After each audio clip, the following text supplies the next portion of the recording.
SIR হেয়ারিংয়ে কাদের কাদের ডাকা হবে, এই বিষয়গুলো নিয়ে সবাই তোমরা জানতে চেয়েছো যে কি কি কারণ হলে আমাদের হেয়ারিংয়ে ডাকতে হবে। সবার আগে যে ভিডিওটি করার উদ্দেশ্যে বলছি, এসআইআর নিয়ে কোনো ভয়ের কিছু নেই। এসআইআর হেয়ারিং মানেই যে তাকে অনেক কিছু তা নয়। হেয়ারিং কি কি কারণে ডাকা হতে পারে সেই সম্পর্কিত আজকের এই ভিডিও হতে চলেছে। তার আগে যে বিষয়গুলো রয়েছে, যাদের 2002 সালের লিস্টে মানে ভোটার তালিকায় যাদের পরিবারের কোনো সদস্যের নাম বা আত্মীয়ের নাম আছে, তাদেরকে হেয়ারিংয়ে ডাকা হবে না যদি ম্যাচিং এবং ম্যাপিং সব সঠিক থাকে। কাদের ডাকা হতে পারে সেটা হচ্ছে 2002 সালের পরে যাদের ভোটার লিস্টে নাম উঠেছে কিন্তু 2002 সালের ভোটারের নাম তালিকায় নাম ছিল না, তাদের জন্য যদি নির্বাচন কমিশন মনে করে যে কোনো তথ্য যাচাইয়ের জন্য তাদেরকে হেয়ারিংয়ে ডাকা দরকার, তাহলে কি করে ডাকবেন সেই সব বিষয়ে বলছে। ইআরও নোটিশ পাঠাবে বিএলওর হাত দিয়ে, যা আপনার বাড়িতে পৌঁছে যাবে। কি কি বিষয় ভুল হলে, কি কি তথ্যগুলো সঠিক না হলে আপনাদের হেয়ারিংয়ে ডাকা হবে, সেই বিষয়গুলো একটু নির্বাচন কমিশনের ওয়েবসাইট থেকে আমরা এগুলো লিপিবদ্ধ করেছি। কি বলছে এখানে, ফর্ম ফিলআপের সময় যদি কোনো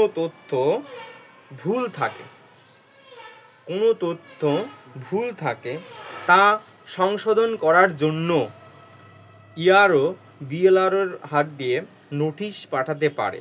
জাস্ট একটা সেই সঠিক তথ্যগুলো একবার পুনরায় দেখার জন্য। অনেক সময় বিএলআরও এই ভুল বিষয়গুলো নিয়ে ইআরওর কাছে জমা দিয়ে দেবেন, সেগুলো সঠিকভাবে দেখা হবে না, যার কারণে ইআরও আবার কিন্তু হেয়ারিংয়ে ডাকতে পারে। কখন? যদি কোনো তথ্য ভুল থাকে সেগুলো সংশোধনের জন্যই ডাকা হবে। হেয়ারিংয়ে যাওয়া মানেই যে তাদের ভোটার লিস্টের নাম কেটে যাবে, এরকম কিন্তু ধারণা একদমই ঠিক নয়।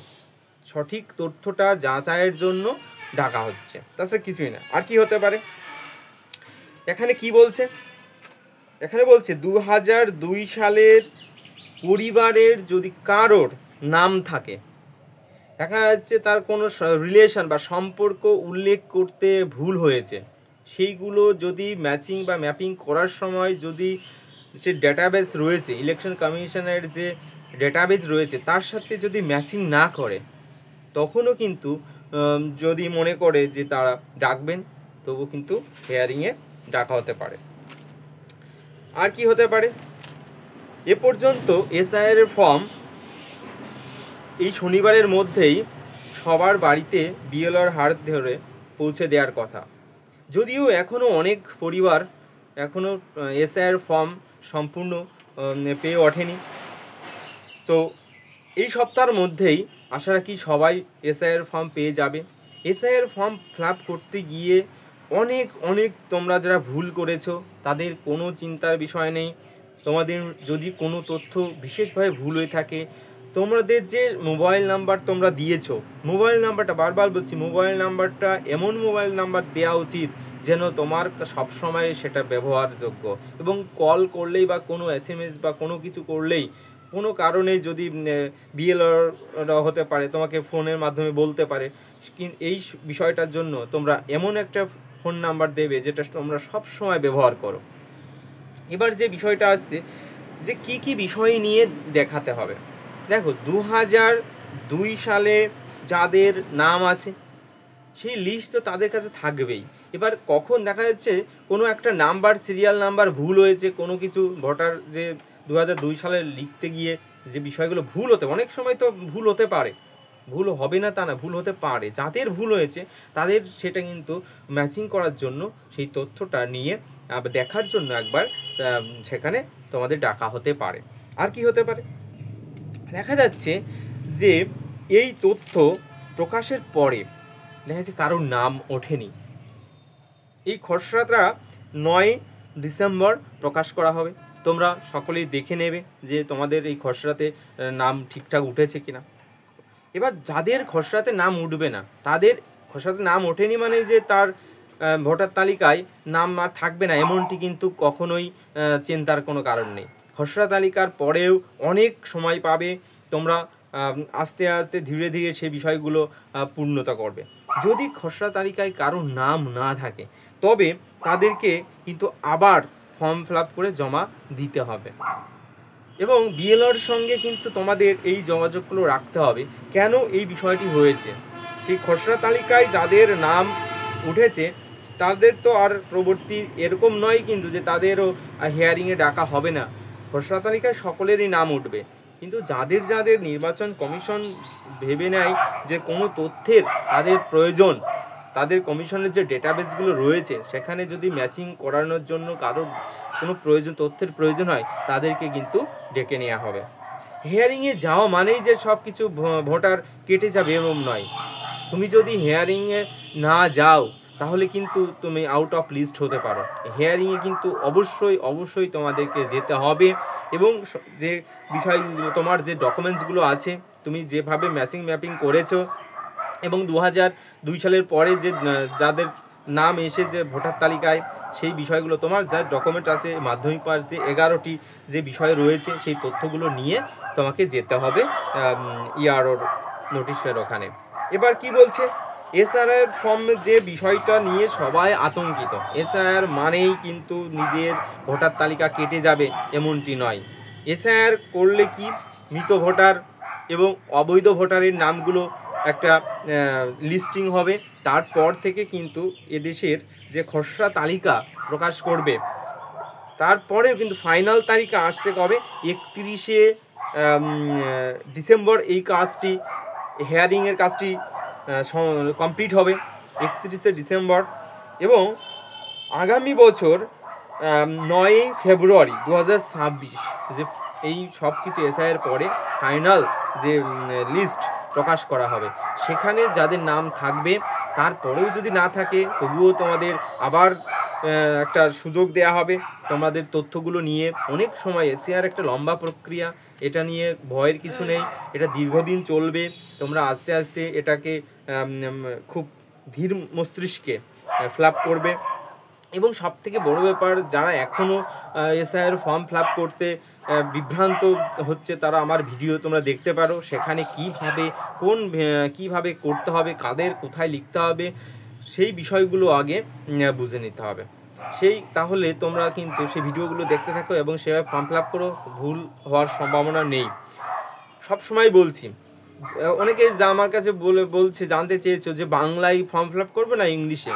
দেখো, বাংলায় ফর্ম ফিল আপ করতে পারো, ইংলিশেও তুমি ফর্ম ফিল আপ করতে পারো, তুমি যে কোনো ভাষাতেই ফর্ম ফিল আপ করতে পারো। কিন্তু যে বিষয়টা দাঁড়াচ্ছে, দেখো, যখন বিএলআরও বা ইআরও যখন এই কমপ্লিট করবে, তখন তো সবাই ইংলিশেই তো সব কিছু ফিল আপ করবে। তবে আমি বলবো তোমার কাছে 2025-এর যে ডকুমেন্টসটা রয়েছে, সেই ডকুমেন্টসে যেভাবে লেখা আছে তুমি সেই ভাষাতেই তুমি ইউজ করো, তাহলে দেখবে তথ্যটা ভুল হবে না এবং সেই তথ্যটা তারাও কিন্তু জাস্টিফাই করতে খুব সহজেই করতে পারবে এবং তোমাদের হিয়ারিংয়েরও কোনো প্রয়োজন পড়বে না। হিয়ারিং তাদেরই প্রয়োজন পড়বে যদি কোনো কিছু মিসগাইড হয় বা একটা কোনো তথ্য দিতে ভুল হয় বা কোনো বিষয়গুলো যদি তাদের যাচাইয়ের প্রয়োজন হয়, তবেই কিন্তু তাদের ডাকা হবে, এর বাইরে কিন্তু নয়। সবাইকে কিন্তু হিয়ারিংয়ে ডাকা হবে না, আবার বলছি, সবাইকে কিন্তু হিয়ারিংয়ে ডাকা হবে না। কাদের ডাকা হচ্ছে, যাদের নির্বাচন কমিশন যদি তাদের ডেটাবেস এবং তোমার দেয়া তথ্য যদি মিল না থাকে, ম্যাপিং করবে তখন যদি এই বিষয়গুলো না ম্যাচিং করে, তবেই তাদের যদি মনে করে যে তাদের প্রয়োজন হিয়ারিংয়ে ডাকার, তবেই ডাকবে, নয়তে নয়। এমন নয় কিন্তু যে সবাই হিয়ারিংয়ে ডাকবে, এমন নয়, হিয়ারিং হতে পারে। এবার যে বিষয়গুলো আমি বলছি, যে সবসময় ফর্ম ফিল আপ যাদের ভুল হয়েছে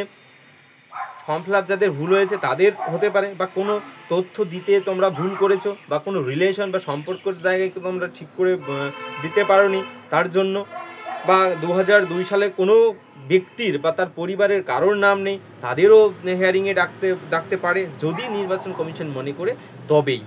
তো যাই হোক, এসআইআর ফর্ম ফিল আপ নিয়ে তোমরা খুবই দেখছি বিষয়টাকে একটু বেশি করছো। কোনো ব্যাপার নয়। প্রথম আমি বলবো যে বিষয়টা বলছি, তোমরা তো ফিল আপ করেছো এবং যারা করোনি তাদের জন্য আমি 1 মিনিটের জন্য আগে বলছি। সেটা কেমন?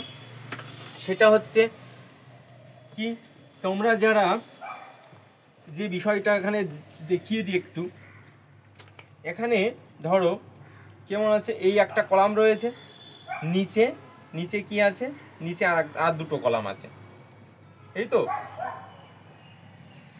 এই যে বিষয়টা এখানে এই ধরো 3টে কলাম। এখানে 2025 এর যা আছে, 2025 এর যা তথ্য আছে সেই তথ্য এই উপরের পার্টে ফিল আপ করতে হবে। এবং 2002-এ যাদের নাম আছে, যাদের নাম আছে, এই ঘরটা কি, এই পাশে বাঁ দিকের ঘরটা কি 2002 সালের যে লিস্ট, ভোটার লিস্ট যাদের নাম আছে তারা এই বাঁ পাশের ঘরটাকে ফিল আপ করবে। আর 2002-এ যাদের নাম নেই তারা কি করবে, যাদের নাম নেই 2002-এর লিস্টে যাদের নাম নেই,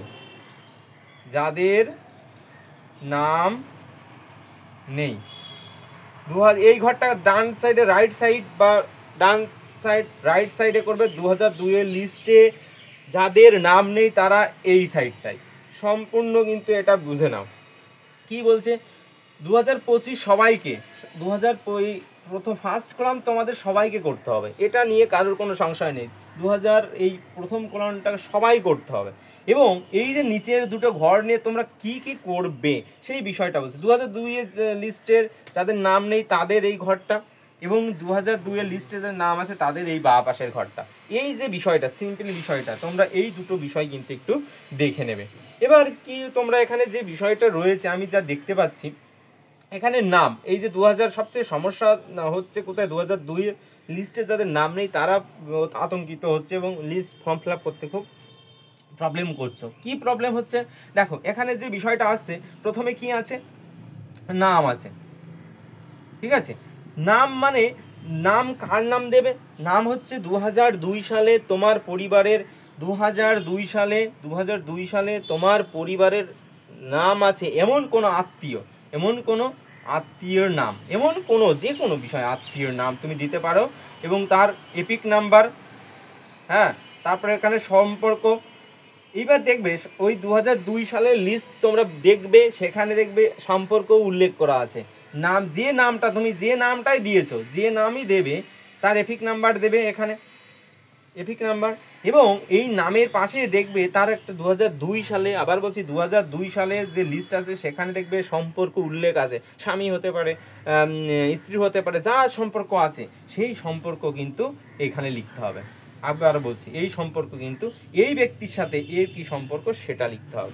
এবার কি বলছে, তারপরে দেখো তোমরা এগুলো পারবে যে তোমার হচ্ছে কি ডিস্ট্রিক্ট রয়েছে, মানে জেলার নাম রয়েছে, তারপরে রাজ্যের নাম রয়েছে, তারপরে বিধানসভার নাম রয়েছে, তারপর কি অংশ রয়েছে, হ্যাঁ, সিরিয়াল নাম্বার, যে বিষয়টা পার্ট এবং সিরিয়াল নাম্বার রয়েছে এইগুলো। শুধু এরা তোমরা দেখছি এই বিষয়টাকে বুঝতে অসুবিধা হচ্ছে। আবার বলছি আমি সিম্পলি, তোমরা এর থেকেও ভালো করে বুঝতে হলে আমার আরও ভিডিও রয়েছে এই সম্পর্কিত, সেখানে দেখো পার্ট করে সুন্দর করে বোঝানো আছে, কাদের কাছে কি লিখতে হবে সেটাও কিন্তু আছে। ঠিক আছে, এসআইআর বিষয়টা নিয়ে ভয়ের কিছু নেই, তোমরা সকলে এসআইআর ফর্মে ফিল আপ করো এবং বিএলওদের সহযোগিতা করো, দেখবে আমরা একটা ভালো সুস্থ একটা ভোটার লিস্ট তৈরি হোক, এটাই আমরা আশা রাখি। এরপর তোমরা যারা দেখছো তাদেরকে ধন্যবাদ জানাই। যদি কারোর কোনো প্রশ্নের বা জানার ইচ্ছা থাকে আমাকে কমেন্টের মাধ্যমে সেগুলো বলবে, আমি তার যথাযথ আনসারটা তোমাদের দেব এবং তোমাদের সহযোগিতা করার জন্য আমার এই ভিডিও। তোমরা যারা ভিডিও দেখছো ভালো থাকো, সুস্থ থাকো এবং সবাইকে সচেতন করো, এসআইআর নিয়ে ভয়ের কিছু নেই। ওকে, ধন্যবাদ সবাইকে।